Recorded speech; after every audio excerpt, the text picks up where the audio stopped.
The Ugandan passport is one of the internationally legally recognized travel documents, and owning one is enshrined as a right in the Constitution. But from this Wednesday, 14th of June to early August, only a few Ugandans applying for this document will be able to get one. In a local daily, the Directorate of Immigration in the country issued a statement indicating a shortage of ordinary or machine-readable passports in the country. So what is causing this shortage? April and May, we're going to go to e-passports.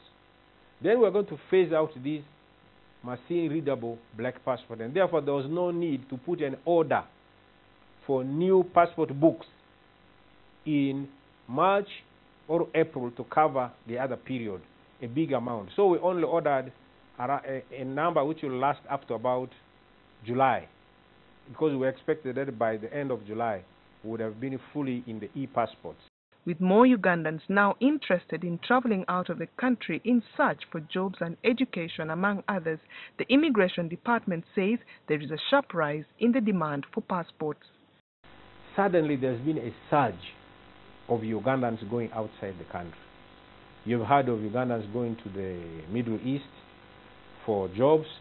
You've heard a lot of Ugandans going outside for business, and a lot of Ugandans going outside for studies.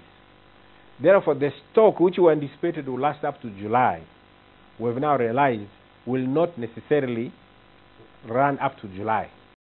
The cost of acquiring an ordinary passport is 150,000 shillings and 300,000 for an express one. However, the department says exceptions will be made for emergency cases.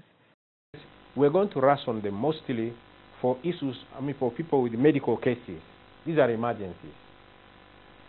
Secondly, we will need them for certified government officials who are going out who do not have these passports. And then students who have urgent matters of going to study in between this period.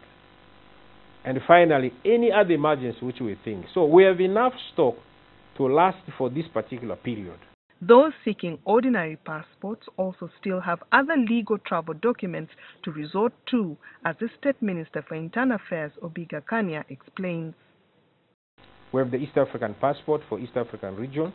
We have the national identity cards for going to Kenya, Rwanda. We have the certificate of identity which you can use to travel as far as you wish. You have also the temporary work or movement permits which we can issue for the time being. So there shouldn't be an alarm.